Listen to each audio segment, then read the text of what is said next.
لأجل إحياء ذكرى وفاة الشاعر الكبير سلمان قيصوم الجغيفي، حيث يعد هذا الشاعر من شعراء مدينة حديثة الذين سطروا أروع ملاحم الشعر وقاتل في سواتر العز والكرامة، إضافة إلى كونه أستاذا فاضلا في قضاء حديثة. حضر التأبين شعراء من أقضية محافظة الأنبار، إضافة إلى عدد من شعراء محافظة نينوى. نقدم الشكر الجزيل لجميع من حضر هذا الحفل التأبيني، ومن الله التوفيق. المهندس عباس السيان الجغيفي قائم مقام قضاء حديث.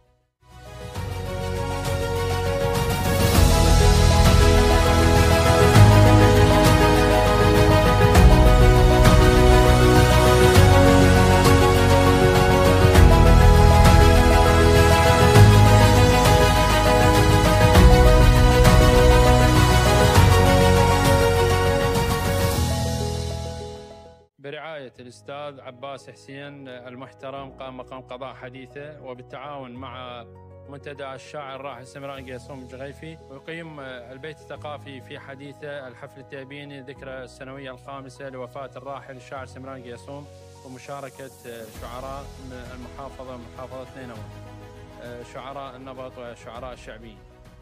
سلام سمران قيصوم الجغيفي.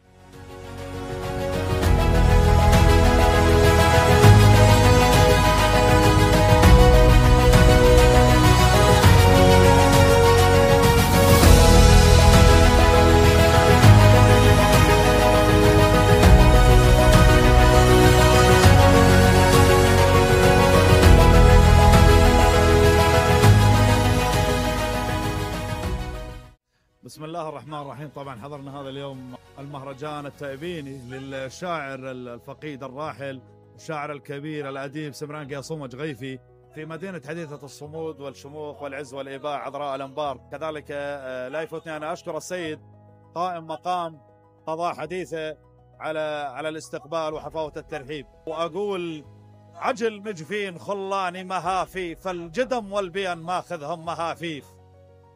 عجل مجفين خلاني مهافيف، الجدم والبين ماخذهم مهافيف. جمر قلبي غدا وصارا مهافيف، الحنايا العوج وتزيد السنة. ويلو من سروا عيني لاحت لهم، حدا ما كان روحي لاحت الهم. مش جدمي وعبالي لاح، تلهم اثاري مغورج عيوني دمه. وسلامتكم احمد عبد الرحمن اللهيبي من الموصل.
لباسات عسى الحديقة والشفات.